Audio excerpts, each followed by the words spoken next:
What's going on, Coco? We are back, and today we're doing another What's Sold. I'm not going for a run, don't worry. I'm not going to be puffing and dribbling all over the camera today. We're just going to simply sit here and talk about some things that I have sold recently. Now, I wanted to do this video with some items that sold for under $60. The reason being, whenever I seem to do What's Sold videos, I usually generally like to show the high price stuff and then a few just random items, but I never really touch on the bread and butter. So today I want to whip out the knife and the piece of bread and slap it on and show you what we're done. Oh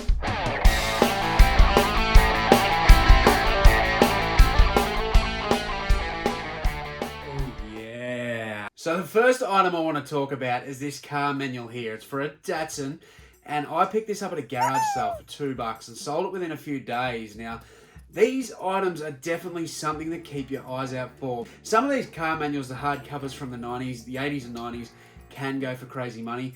And when I say crazy, you know, you're looking at your $20, $30, $40, $50 mark, which is great. And this Datsun one, $45 in a couple of days. I am not complaining. Now, I want to jump onto some shoes. And I'm going to be talking about Globe. Yes, Globe. Now, you're probably thinking to yourself, Globe aren't a really highly demand shoe. They've been around for a long time. It's kind of like a skate shoe. But this particular pair here were called the Taj Burrows. And he was actually, he's a retired professional surfer. So it's his own sort of style of shoe through Globe. Some of these shoes, keep your eye out. If you can see sort of someone's name on it and you're not aware of who they are. This guy, I don't follow surfing. I don't know surfing at all. I don't even know if I pronounced his first name right, to be honest. But some of these certain styles of shoes that have been made by professional athletes can actually go for a bit more money. Always when you're looking at those athletic or sports sort of branded shoes, skate brand shoes, if there is someone's name attached to it, look them up, see what they've done, and look if that shoe does actually go for a bit more money, because some of them could be limited. So definitely worth it, and definitely happy with this flip. Now I'm going to talk a bit of clothing. Most of my business is made up from clothing. I love selling secondhand clothes. Men's clothing, I don't really sell women's. You know me, I love my vintage t-shirts. I love vintage in general. Jeans, anything I can get my hands on that is worth a couple of bucks, I will sell it. That's just my favorite thing to sell. It is my bread and butter. Oh yeah. If you've been following for a little while, you'd know I did a video on my top 10 brands of jeans to sell. I've had a few people reach out to me about a couple of the brands on that, and they've picked it up later on and actually made some money. So I appreciate the feedback. I really do appreciate that. But if you haven't seen that one, swing on over and have a look. I had a brand that I didn't talk about on there, and that is Scotch and Soda. I think this is one that you really should look out for. Probably should have been an honourable mention, because when I get this stuff, it doesn't really sit in my store for that long. It actually sells quite quick. The thing is, I don't see it a whole heap, but when I do, I generally grab it. If I can get it for under that $8 mark, I know I'm generally going to get probably $30 to $50, depending on the style. So here's one example of a pair here that I sold for $35. It was a super simple, quick flip. It just went within a few days. So Scotch and Soda is definitely a brand that if you're not aware about, get on it, because it goes alright. Next brand I want to talk about, experienced resellers in the clothing game will definitely know it. But if you're kind of new to clothing or new to reselling in general, and you haven't heard of Pendleton, please jump on it, because if you can spot Pendleton, yes, not that easy to find on the thrift, but if you can spot it, grab it. Some of these woolen sweaters just go fairly quick, and this one here, for example, $45 on that. I think I paid about $7, so no complaints from me. They're pretty plain, they're just these woolen jumpers, but definitely keep your eyes out for Pendleton. If you haven't heard of that brand, write it down. The next thing I want to talk about is Nerf guns. I had some people tell me that the Nerf gun game was dead, and I just had no sort of reason to not argue with them, because I hadn't sold any for a while, hadn't picked them up. But if you have been following along, you would have seen recently I picked up a big box of Nerf guns for $10. So they worked out to be about 50 cents a piece, 70 cents a piece, give or take. Anyway, it took me a bit to get these up because I just had other stuff that I prioritized. But when I got the Nerf guns up, they were only up for a couple of days, and I literally sold 4 within the space of a couple of days of each other. If someone tries to tell you Nerf guns are dead, tell them to go and get. Now, everyone that knows me knows I love the game of footy, love sporting memorabilia. I love Guernseys and jumpers and all that sort of stuff. I collect them. I have hundreds of them, to be honest. But anyway, I'm going to show this one off because this is just an Essendon Bombers trading jumper. It is sort of mid-2000s jumper, and I got 50 bucks for it. Now, some people would look at different comparisons on eBay or sold items and stuff and just assume it's the same as other ones. This one in particular is a bit rarer, and some of these designs are just getting harder and harder year by year to get because they're not around anymore. They haven't worn them for so long. Their existence starts to disappear, just like anything that starts to become vintage. This one's a fair way off vintage, but you know what I'm saying. Anyway, if you can't find a footy jumper online anywhere and it's very, very unique, I'm telling you, just jack the price a little bit and put some offers on, because some people will pay up if it's not there. Simple as that. And this one, look, we had it sitting there for a little while. I had it around the 80 mark because I knew these ones are getting harder to get. It is just a retail store-bought jumper, but the training jumpers, just sometimes training jumpers can be worth a little bit more because they didn't get made heaps. The actual home jumpers get made a lot, but one-off jumpers and unique designs and training jumpers, their existence disappears a lot quicker because they are not mass-produced. So this 50 bucks that I got for this now, by all means, in 5 years, I could probably double that. So just keep that in mind. They don't take up much room if you do want to hold on to them. Obviously, I do a lot of investing in these sort of jumpers because I collect them. So this one went for 50 bucks. Very happy with that. And the next one I want to touch on is another footy jumper. And the reason I want to touch on this footy jumper is because it's a local jumper. I've spoken about it before. Not all jumpers have to be AFL if they're going to make money. Collectors do want the state leagues. They want your Victorian League, your Sandful, all that sort of stuff. Now, they can go for decent money as well. There's a fucking big bird up there on my birds. Hey! Sorry about that. Now, this one in particular is actually from a local league. What it is the SHFL, which is the Central Highlands Football League, which is near me. And basically what happens, they build up a team of their best players and they compete against other leagues. So keep your eyes peeled. You don't just have to sell AFL jumpers. The next thing I want to talk about briefly is video games. Video games do take up a large portion of what I sell. And the reason being, they're so easy to pack, they're so easy to store, they're so easy to list. And people are after them all the time. I've changed my stance a little bit on video games now, and I have mentioned this in the past. I won't sell anything under $15 free ship. The reason being, there's not heaps of profit in it. That's where you get the pests that want the refunds and all the scammers get sucked in.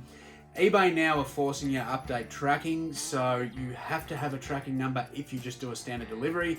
Otherwise, you have to choose the other way, which is untracked, which does just open you up to scammers, in my opinion. Not that I've had many, but I just can't be bothered dealing with that sort of crap. So now what I do, I buy a lot of bulk lots, especially off Marketplace, of video games and consoles, and then any of the video games that are worth under that $15 mark, I will just bulk back up with the console, generally try and sell for the same price I paid for the lot, then part out the other video games. So that's what I do with a lot of that stuff now. It works really well for me. I know a lot of other people do that, and I love selling video games. I thought this one was pretty cool because I know personally, and I know a lot of us probably get the idea with some of these sort of style games, probably don't go for anything. They're $10 and under and you don't look to pay for them. Well, this one I actually paid $5 for in an op shop, and it's gone on to sell for $55. So this Rock Band 3, if you do spot Rock Band 3 for whatever reason, I don't know, tell me in the comments if you know a lot about video games or why this one's worth so much. But on the Xbox, that sold for $55, and I actually sold that really, really fast. So keep your eye out for that. But video games, they make up a massive part of my business. I love selling them. I always pick them up if there's money to be made. Alcohol merch. So we all know a pisshead. Generally here down under, you can go to anyone's house, any bloke's house, and you can tell if they're a drinker because they will have something in their house that shows exactly what they like to drink. For me, you walk into my bar and there's VB and rum stuff. Yeah. So back in the 80s and 90s, some of the stubby holders were made out of hard plastic. And this particular stubby holder had the Esky insert, whatever that polystyrene shit is. I think that's what it's called, polystyrene. Anyway, then you could put your stubby in it. Underneath, there's actually a spot where you can put your bottle lid and open it. Stick it in your stubby holder.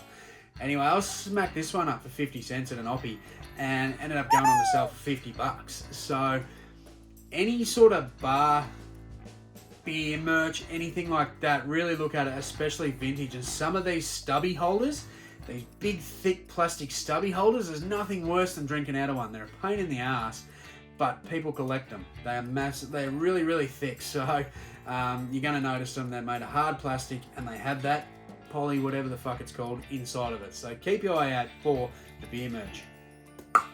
Once again, I'm going to talk about a book. As I mentioned, I'm not a huge bookseller, but this is a type of book that I always keep my eye out for, and that's these big hard-covered, illustrated sort of biographies of bands and famous people, basically. They're different to the normal biography where you just got a big full book and a few pages of photos in the middle. These are fully 100% illustrated. They have the hardcover, they have beautiful pictures all through them. Anyway, this one here, Black Sabbath, one of my favourite bands. I actually own the same book. I've had it for a long time, and I spotted it in an op shop for $5. Basically, I've thrown that up, and within the space of a week, it's sold for $50. So always look out for them. I've sold some other ones I have mentioned on here before, like Nirvana, some of those just classic bands. When you get those fully illustrated books, people really want to get them, and if they were produced just 5-6 years ago and you can't get them on shelf anymore, people are just going to try and find them online in places like eBay. So definitely look at that sort of stuff. And when it comes to books, as I said, I'm no expert in the book category. There's so many good channels getting around at the minute that talk about books, but for me, these are just a couple of the little areas that I look in. And the final one that I'm going to talk about today is Pokemon cards. Basically, the craze of Pokemon is just mental at the minute.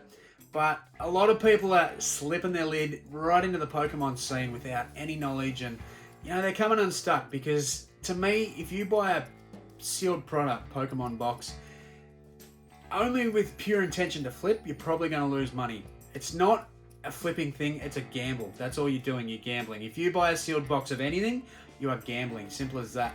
Generally, out of trading cards, if you're going to open a box, there's only a handful of cards that you can pull where you're actually going to make a profit. Simple as that. And that's short term anyway. For people that are trying to make money out of that, if you're going to buy a sealed box, you're better off putting it in the cupboard and investing. If you want to flip and make money from trading cards, you're better off buying off eBay to resell on eBay or Facebook, or buying off Facebook to resell on eBay. Simple as that. Buying sealed product, it's a gamble. As a collector, it's great. You can part out all the stuff you don't want and then kind of try and maybe make your money back, keep 1 or 2 cards. That's what they do, that's what the collecting game is. But I know a lot of people, I've spoken to people lately, they just see the money getting thrown up in cards, just whether it's basketball or football or Pokemon, and they think they're going to make a killing, but they come unstuck very, very quick. But I'm going to show you something that I do when I do open boxes, because I do like opening product. I open it with my son, I have a lot of fun doing it, and if it's a hobby, it's completely different. But in this instance, to make some money back on the box, a lot of people open it and they'll see the common cards and think they're not even worth 10 cents each. How do I get rid of them? They're a pain in the ass. Now, this is what I do if I open a box every single time. So here's an example of the Vivid Booster box that we had from the last sort of release of Pokemon. Basically what I do, I just get all the common cards, put them back together, and then I put the common cards back in the sealed box. Well, it's not sealed anymore because we've opened it, but I put them back in the box and then sell the box as an open box with common cards in it. And on this example here, I've got $45 for it plus post. So that's, a fair chunk of the money back just on that. And then what I'll do, I'll actually just part out the rest of them. So any reverse holos, I'll put them together, and then any of the bigger high-end cards, I'll sell individually. So that's just what I do. These are all just common cards, and they've gone for $45 plus post. So if you are doing that sort of stuff, or you are one of those people that maybe come unstuck, you thought, shit, I just bought this new release of Pokemon that everyone's going on about, and I ain't making nothing. Like, the main card I got's only worth $30. That happens to pretty much everyone. So unless you pull that big stinking Charizard or a Pikachu or something, you're probably going to lose a bit of money. So here's just a way to get a little bit of it back if you are in that situation. And that's me done today. If you did like this video, please hit that thumb to let me know. And leave a comment. Tell me what you've been selling. Tell me your favourite sort of categories to sell in. I've had a few there that I've spoken about, but that's just some of the stuff that has been selling for me. Now, a lot of people sort of say to me they want to see more what sold videos out of me, because I don't do a lot of them. I generally do one maybe every 6 weeks. So if you do want to see more regular stuff like this and more of the bread and butter style, I can mix it up with a bit of bread and butter, a few unique items, some high-end stuff, all sorts of stuff. I'm pretty open to it, but if you do enjoy these, I'll punch out some more. So let me know, and I'd appreciate the feedback. But anyway, I'm going to leave you there, Calcar. Appreciate you watching. I'm going to see you next time I'm on the camera. All right.